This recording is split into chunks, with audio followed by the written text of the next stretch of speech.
This is CBS. In tonight's local and regional headlines, the situation remains calm at Stillwater Prison following a riot last night that left 4 inmates and 2 guards injured. Washington County officials have begun spraying a wild crop of marijuana growing near Stillwater to help wipe out the plants. The long lines are already forming for the 500 jobs created by the new Amtrak Hotel in downtown Minneapolis. And computers are opening up a whole new way of life for the physically handicapped. The stories are coming up as a part of the 6 p.m. report.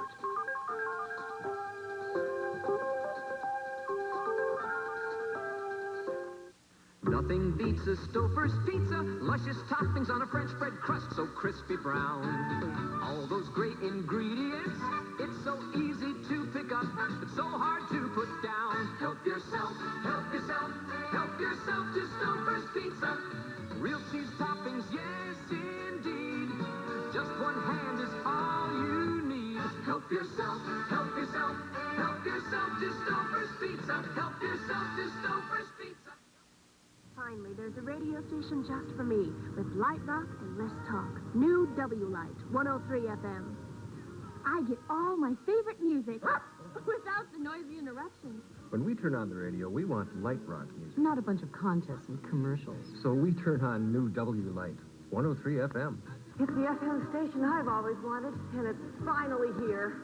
At last, New W Light, 103 FM, light rock with less talk. Finally.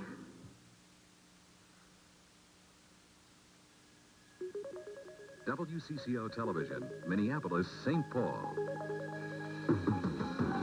From WCCO Television, the Northwest's leading news station, this is the 6 p.m. report.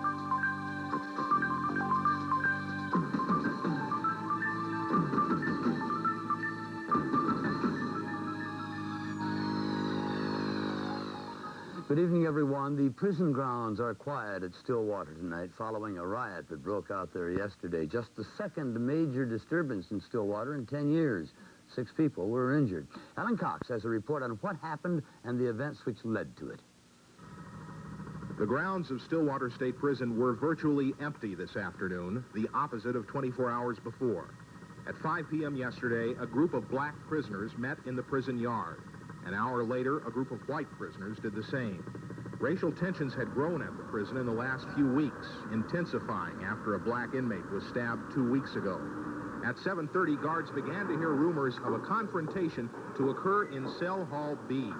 Leaders of the two sides denied it to the watch lieutenant, and white and black inmates met inside the cell hall, apparently trying to mediate their disagreements.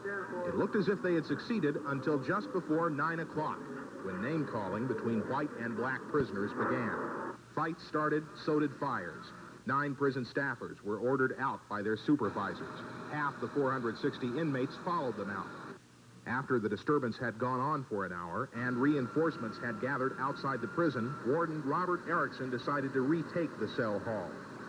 When you have conditions like that and the inmates are destroying state property, which is not the most important thing, but they may be assaulting or killing one another, you have an obligation to bring that to an end as quickly and as humanely as you possibly can. Guards fired tear gas into Cell Hall B. They found some inmates fighting back with fire hoses, others hiding in their cells. By 11 p.m., the guards were back in control. One of them, Arnold Morgan, was hospitalized for heart irregularities.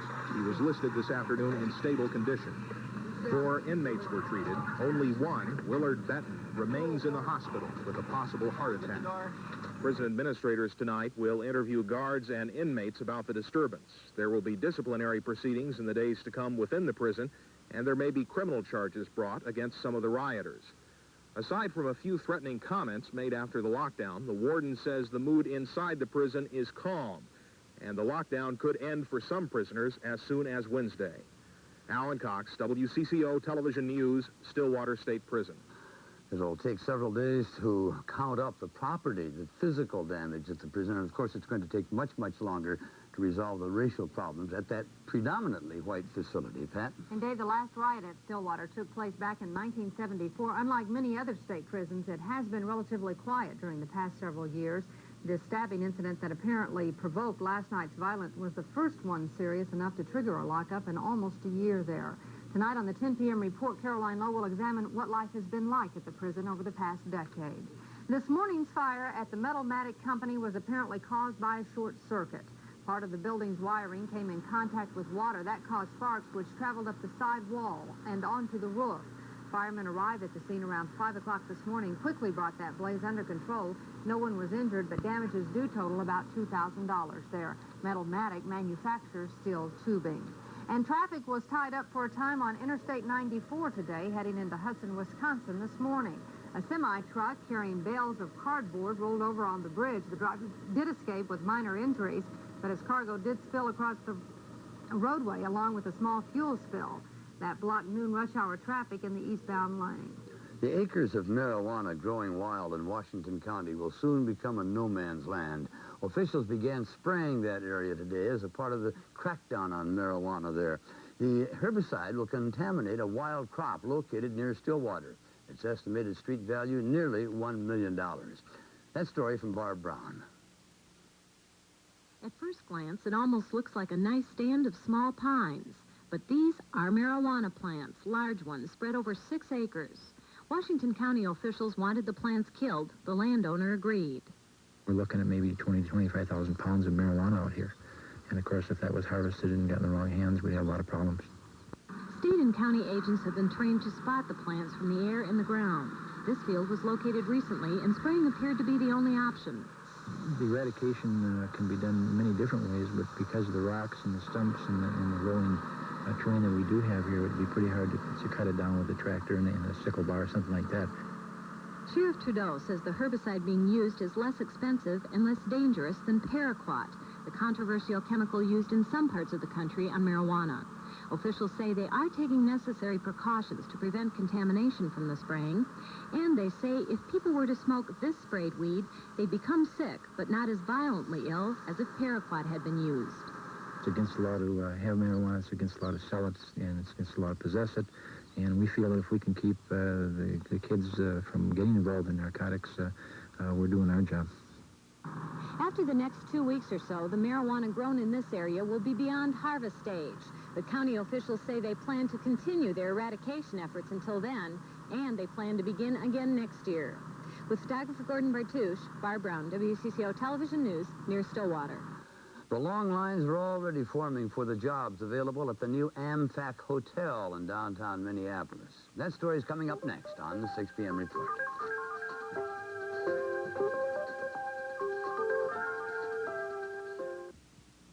Good luck, son. Make us proud.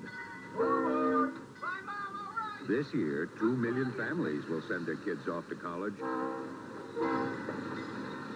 But many of these kids won't be able to compete because they lack computer skills. A home computer can help. The Commodore 64 gives you more computer for less money than anyone else. Instead of saving for your kids' education, maybe you should spend a little for it. Monday night at 6:30, take a step back in time as Channel 4 offers a nostalgic look on its 36-year history.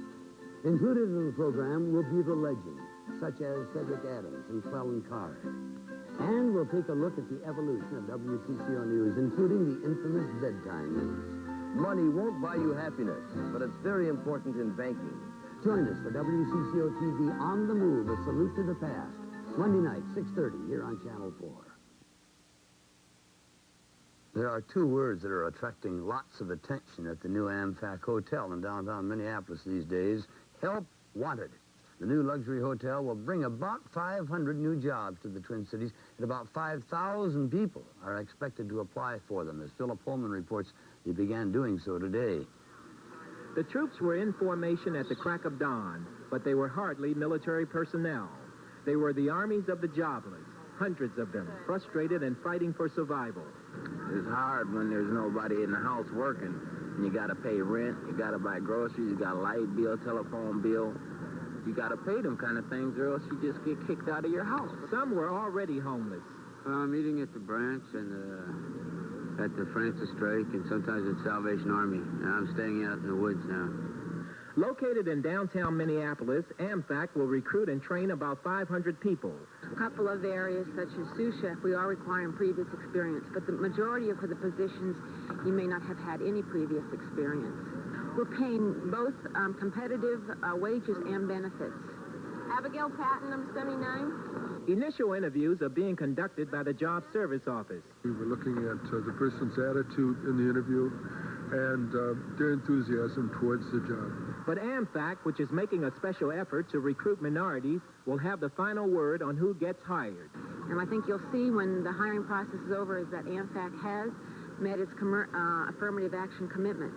Applications will be accepted at the Armory until Friday. After that, people will have to apply directly to the Job Service Office. The hotel is scheduled to open November 4th. Some employees will begin work in early October. Others won't step aboard until a few weeks later. The company operates 17 luxury hotels and resorts across the country. Philip Holman, WCCO Television News, Minneapolis. The company to which Phil referred, in ownership of the Amfac Hotel, is a San Francisco-based company. Pat? Dave, first-time homebuyers will be getting another round of help soon from the Minnesota Housing Finance Agency. The state announced a new $37.5 million low-interest program today. The 10.5% loans will be available beginning September 21st through 157 lenders across the state. 58% of that money is going to the Twin Cities, where demand is highest. This is the second such program handled by the Purpose administration. Just last month, the housing agency offered $41.3 million in loans. Most of that money went early as potential home buyers stood in line and even camped out in front of banks, hoping for a shot at the loans. About $4 million are still available from that program, but in northern Minnesota only, but the funds must be used by Friday. A national study released today shows Minneapolis pinches its pennies a bit tighter than other major American cities. The study, called City Money, finds that Minneapolis increased its spending between 1977 and 1981 at an annual rate of 8.15%. That translates to an expense per citizen of about $655. In comparison, New York City spent more than $2,000 per person during that same period, at an overall increase of 12.17%. The study was made by researchers at the University of Chicago. The financial picture for Minnesota farmers was outlined during a conference at the University of Minnesota today. It was held in conjunction with the universities of both North and South Dakota. A report was also released that will give farmers some kind of an idea of the kinds of prices they can look forward to in 1984. Lisa Schrofer reports. Simplified, the outlook is this. Grain farmers should be in fairly good shape, but the high grain prices will put further pressure on the livestock industry. Hog farmers may have problems with profits through the first half of next year, and some analysts suggest moving hogs to market earlier than usual until then. Cattle prices will also be down until mid-84. Livestock is then expected to move up. The point of the seminars is to give farmers and other ag professionals detailed information to interpret the coming market. It's tough to make decisions. I mean, I think an awful lot of producers, their goal in pricing commodities, for example, is to peak the market. Well, that's tough to do. The Extension Service is suggesting alternatives such as contracting. Eggertson says most farmers are able to contract with an elevator or meatpacking plant, commission firm, or directly into the futures market. This year's payment-in-kind program, by which farmers are paid not to produce, will bring farmers serious trouble down the line, according to ag economist G. Edward Shue. Here we are now with the drought coming up. Prices are going to be higher next year. Food prices are going to be higher. And body politics is going to say, goodness, look what we paid for those programs. Look how much they cost us. Look who got the benefits. And what did they do? They made all of our... It wasn't only the budget cost. It was a very high...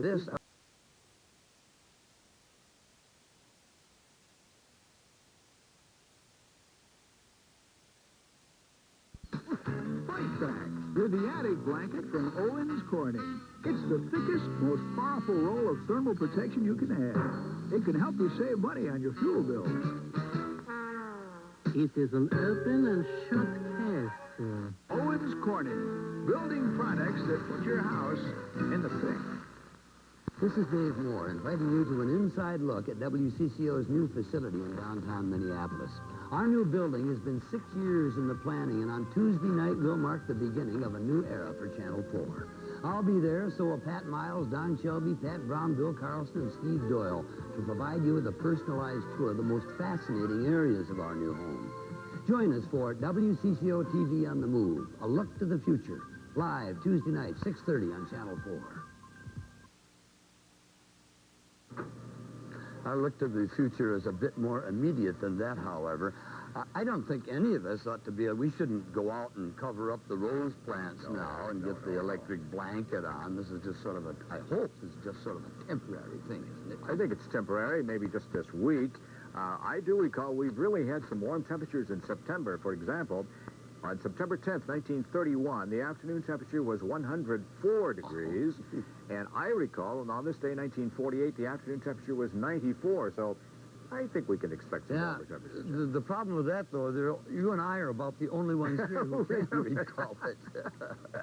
This week, though, temperatures look like they're going to be in the low 60s to 70 degrees by Saturday. We have a chance of showers by Saturday. Right now, the temperature is 63 degrees. Humidity, 56%. Winds from the north at 13. The pressure reading is 30.23. The pressure is rising. The minimum temperature this morning was 51. The afternoon temperature at 66. Sunrise 6:48, and sunset tonight will be at 7:30.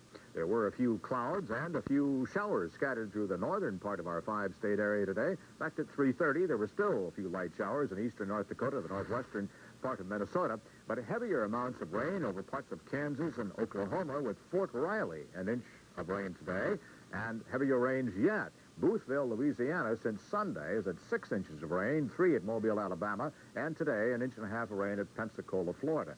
Early morning temperatures were in the 30s, 40s, and 50s over the upper Midwest. Some 30s scattered through the northern part of Minnesota. Was 39 at International Falls, and some 30s through the Dakotas. 35 at Bismarck, North Dakota, and 37 this morning at Lemon. Well, it was 51 degrees here in the metro area. But you see, there are still some 70s scattered through the south and southeast. High pressure over the area will maintain our sunny skies and sunny disposition, I hope, for another day or two. These are afternoon temperatures, 70 degrees at Chicago. The warmest temperatures on the East Coast, 95 at Raleigh, though it was 99 this afternoon at Newport News, Virginia. Also 90 at Dallas and at Miami. 47 this afternoon at Minot, and 80 degrees was the afternoon temperature at Portland. Now the forecast tonight. Mostly cloudy. Winds from the northeast at 5 to 15, and our overnight temperature 45 degrees. For tomorrow, partly sunny, northeast winds 5 to 15. The afternoon temperature tomorrow at 63.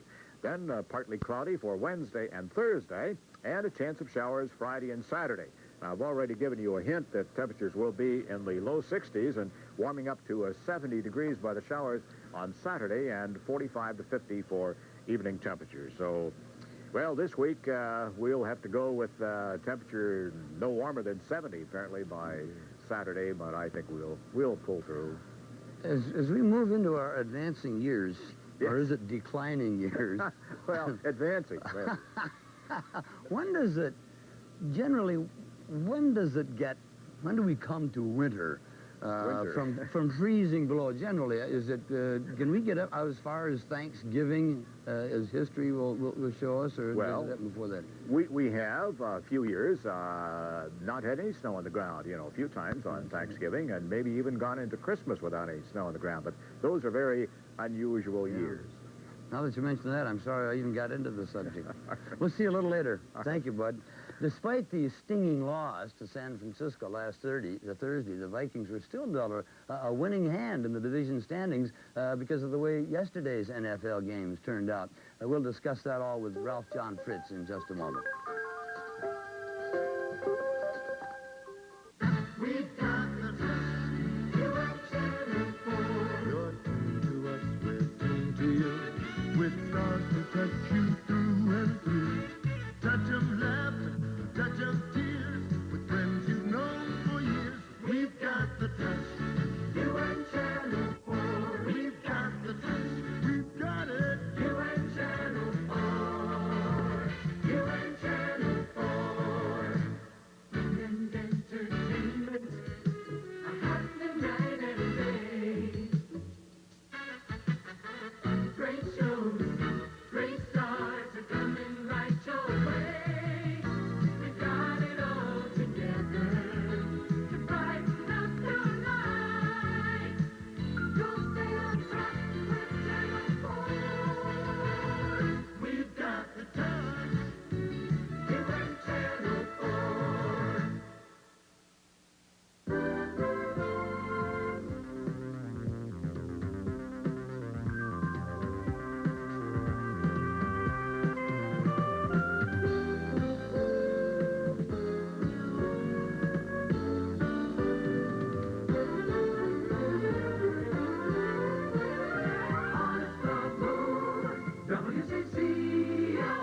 new communication center opens September 13th.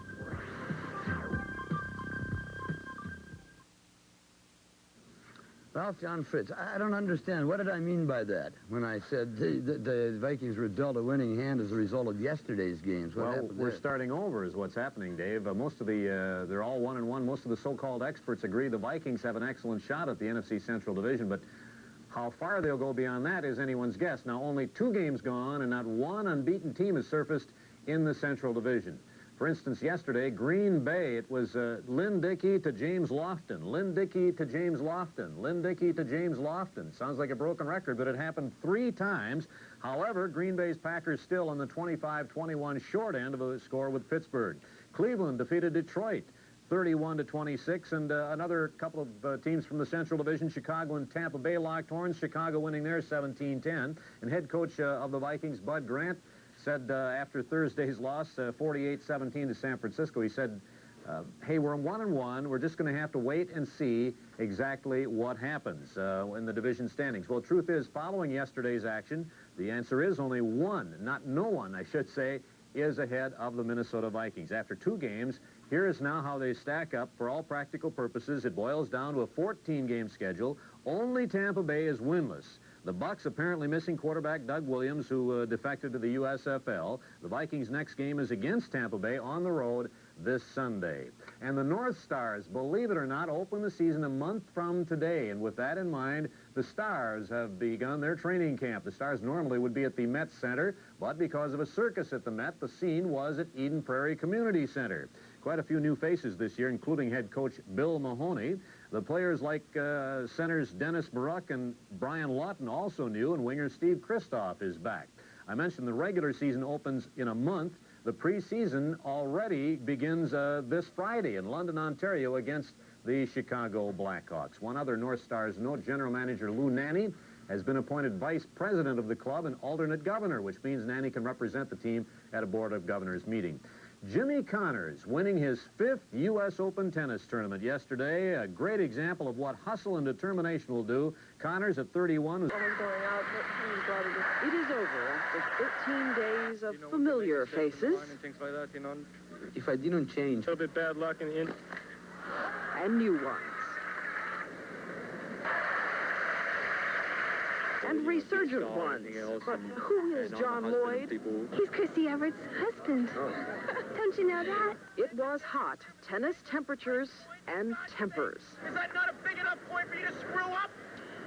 How much bigger a point can you screw it up with? Makes me sick.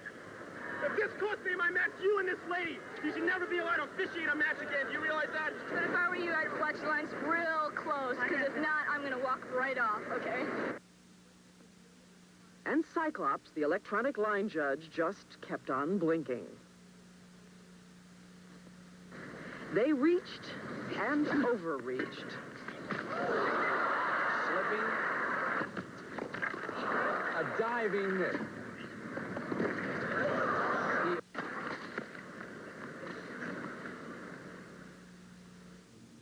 So all in all, Dave, a great U.S. Open. The Twins are off today. They play Chicago tomorrow night. And right now I'm unpacking and heading for the new building. Final 6 o'clock show here.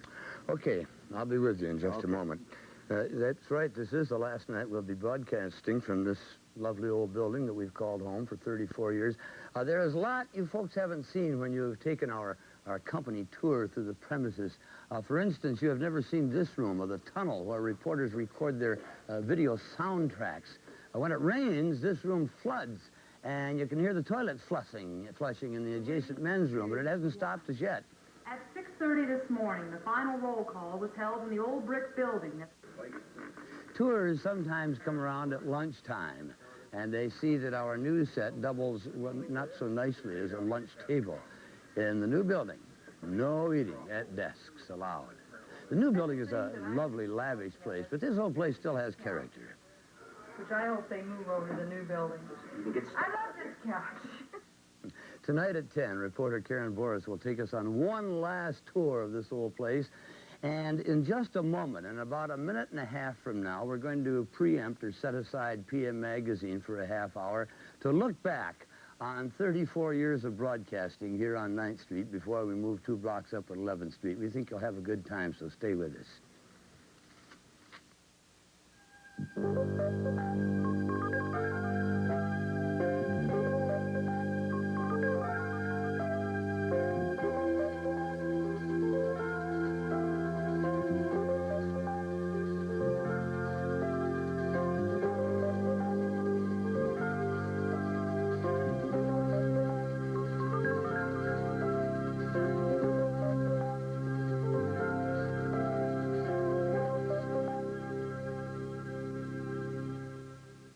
Announcing an amazing breakthrough in furnace technology, the Bryant Formula high-efficiency furnace. More than an ordinary furnace that produces heat, it also produces money.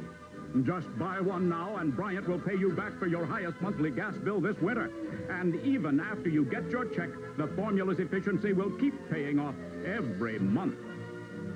For a participating dealer near you, call toll-free 1-800-HOT-SALE. The most frightening thing about this house, and others like it, is that they can go unsold for 6 months, 8 months, even a year, haunting their owners with a financial nightmare. That's why ERA Real Estate developed the Seller's Security Plan. And if you qualify, we'll assure you that if we don't sell your home, we'll buy it.